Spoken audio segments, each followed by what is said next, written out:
Brazilian Jiu-Jitsu, also known as BJJ, a sport that doesn't incorporate striking and is completely focused on ground-based grappling, which for me, a boxer whose bread and butter is striking, would be going completely out of my comfort zone. Meet Connor Zanoli, a mixed martial artist all the way from San Francisco, who's been studying BJJ along with boxing, Muay Thai and MMA for over a year. So it made me question, what would it be like for a boxer to have his primary attack stripped away from him in a fight? So I made my way to London.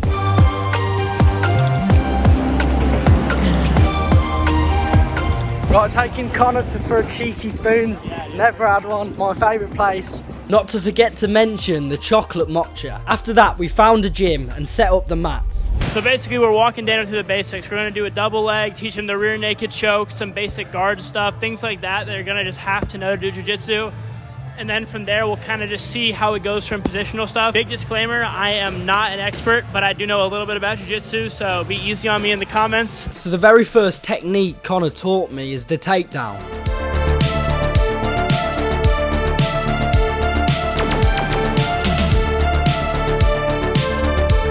I was struggling at first with this technique, but eventually I got it. With the takedown learned, it was onto the sus part, guard basics. In BJJ, they use the feet as hooks, which gives you a bit more control of your opponent. From this position, I learned about the seatbelt choke, which gives you great control over the opponent, which leaves your opponent in a vulnerable position ready for a headlock. There's two different chokes, air chokes and blood chokes. The air choke focuses on the front of the neck, which is a lot more painful and takes longer to put your opponent unconscious. Blood chokes attack the side of the neck, which is less painful and quicker because you can hold your breath longer than you can go without blood to your brain. So the blood choke is a lot more effective. So next was the mounted position and stopping your opponent from lifting their hips and gaining control. Connor also demonstrated how to flip over your opponent and the triangle choke. Oh my, already this is bloody crazy. I did not know. I've never delved into this sport. I didn't realise how advanced it was. We're literally on the basics and it's like I'm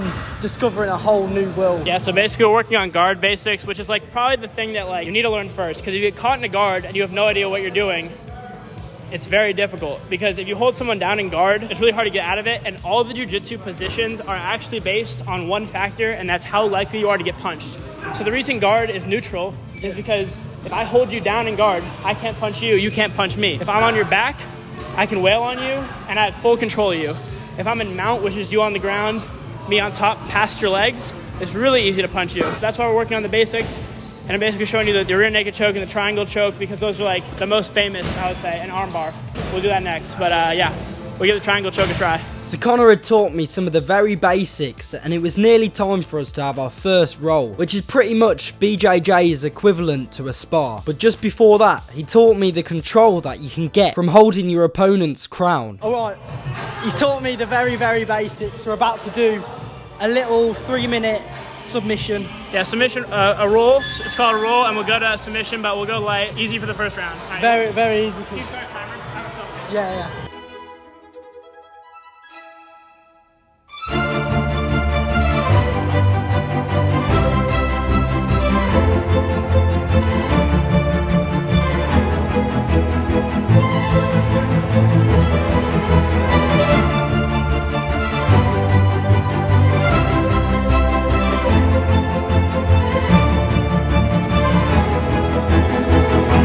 I just got ragged about then. That is so much different to boxing, man. That is like a whole different ball game. Yeah, it feels like drowning a little bit. Yeah, I feel like I'm back to square one. Like, I'm a complete newbie, but I love it. It's humbling me. The difference is it's all about space in your joints. It's all about control and pressure, and like boxing is much more like fast switch. Yeah. Whereas this is like slow, but it's very, very technical. Yeah. So like, I think you're bigger than me. So you train this for a year, way different ballgame, you know? I see guys who I could absolutely kill, and they train for 1 week, and it becomes way harder. Yeah. Because they know what they're trying to do, but when you don't know what you're trying to do, it's very difficult. I can show you a couple things too, though. Yeah. It's mad that the same passion and addictive feeling I get from boxing, I was getting from BJJ too, and it's really opened my eyes to martial arts as a whole, and not just limited myself to boxing, and has actually convinced me to take BJJ and Muay Thai classes, whilst training and focusing on my boxing. So Conor expanded on the strength of using the crown of your opponent's head to gain control, and how to break your opponent's clinch. Also, how to execute a proper neck choke, which little did I know this move would come in handy in the future. Then we went into another roll, so I attempted to push Conor off using the technique he taught me. However, he managed to flip me around and choke me, even though he managed to maneuver his way behind me and made me submit once again. I was subconsciously learning his movement, and literally straight after I started implementing the same type of movement myself, but I ended up getting flipped over anyway. And this is how I seem to learn the best in sparring as well, going against someone who's better than me and copying their tricks and literally using them as soon as you learn them. And this works well for all martial arts. Not long after, I submitted to a nasty armbar. This was the closest I've been to making Conor submit. However, unfortunately, he managed to worm his way out once again. Alright, so round 2 did a lot better. I had a guillotine grip. The only thing is I got my legs to the other side and I was able to get into like a mount position. Pretty hard to choke you from there, but overall much better. Definitely would be interesting to do full stand-up where we could wrestle, but yeah, man, learning quick. I think the guillotine is like the best choke to get it first, because a lot of people leave their neck out. Yeah. It's a little bit timing based. That's why a rear naked choke is so powerful, because like it overpowers, you know? With a lot of the other chokes, like Ezekiel, like I try to do that, like it's kind of like, it's a little bit, it's like a cheeky choke, because you have to get it at the right time. Much better. What'd you think of this round? I feel the defense has already seemed a little bit to improve a bit, because I was slipping out a bit more than the first round. I'm getting quickly building that confidence. It's also good to roll a couple times, even if you're getting beat up, because you're trying to know what to do. Yeah. Like in boxing, it's like punch the guy in the face. It's a little bit simpler. But in jiu-jitsu, like you watch the footage back the first few times and you're like, how did that make me tap? Because you're not aware yet. So that like first like 1 to 3 months, and it depends on how much you train, like 1 to 3 to 1 to 6 months is like really difficult. Your ego's gonna get hurt every practice. But after a while, you will build it back up quickly. And yeah, if you want to try jiu-jitsu, I'm going to use it as my testimonial. Start trying it. Brazilian Jiu-Jitsu had become apparent to me that it was not as easy as I expected, and would require a lot of practice to even have a slight chance of making my opponents tap. However, we were about to have our second to last roll, and I was adamant that I wouldn't be satisfied if I hadn't made Conor tap by the end of the day. So he taught me the few last tips: how to control on the ground, flipping over your opponent, and a very effective arm triangle choke. Alright, so the goal is to make me tap once. We'll see. I have to for the YouTube, I have to. My job here isn't done if I don't make him tap.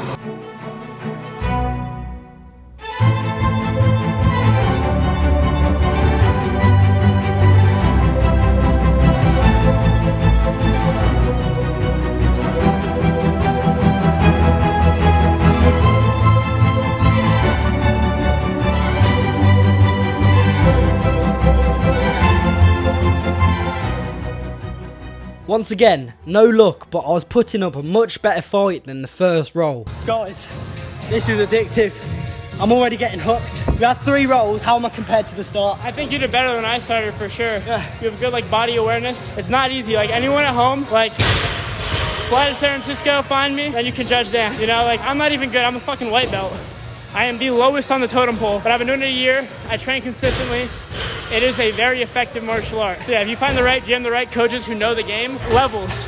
Boxing has levels, but again, like it's easier to conceptualize. You still get killed by a pro, but you're doing good. I think when I first tried, I did it in the gi, and someone just grabbed my gi, I couldn't move. I was just like this the whole time. No, you're doing well. But like in a year when you come to San Francisco, yeah, we'll rematch and it'll be better. Yeah. Cool. Let me know when you're ready for the next. One more? Now it is time for our very last roll. This was my last chance to potentially ever make Conor tap, as he lives on the other side of the world. So I visioned and manifested it, and only had one more round left to prove myself. And to finish off my introduction to BJJ, we finished off with a 6-minute roll.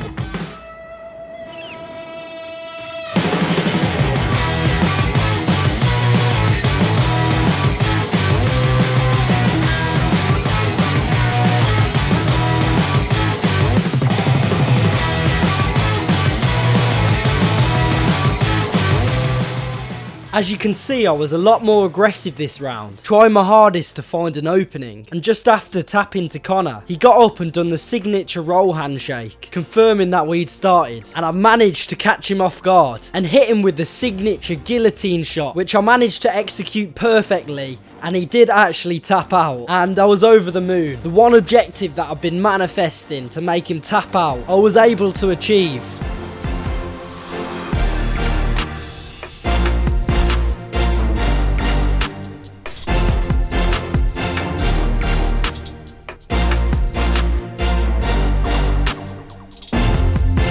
Finally, that's all I wanted, just one tap. We had about, how many, 3 rounds was it? Four. Four rounds, 15 minutes of rolling. The last one was a 6-minute round. First 3 were 3. Yeah, I got me the guillotine. The form was better than most people. Like most people have, like I wouldn't tag. I like you'll watch the footage. Like I was like, all right. I'm like, oh shit, I actually can't get out of this. Well done. That was brilliant. So there we go. A whole new martial arts that I've learnt the basics of, and a whole new world opened up to me. Honestly, after doing this session, I fell in love with martial arts as a whole, and signed up to an MMA gym where I'll be training BJJ along with Muay Thai and MMA to allow me to become harmonious with fighting, not just using my hands and striking. And because Connor gave me an insight into BJJ, it was only fair I shared some boxing secrets with him. If you enjoyed this video, you'll enjoy this one here.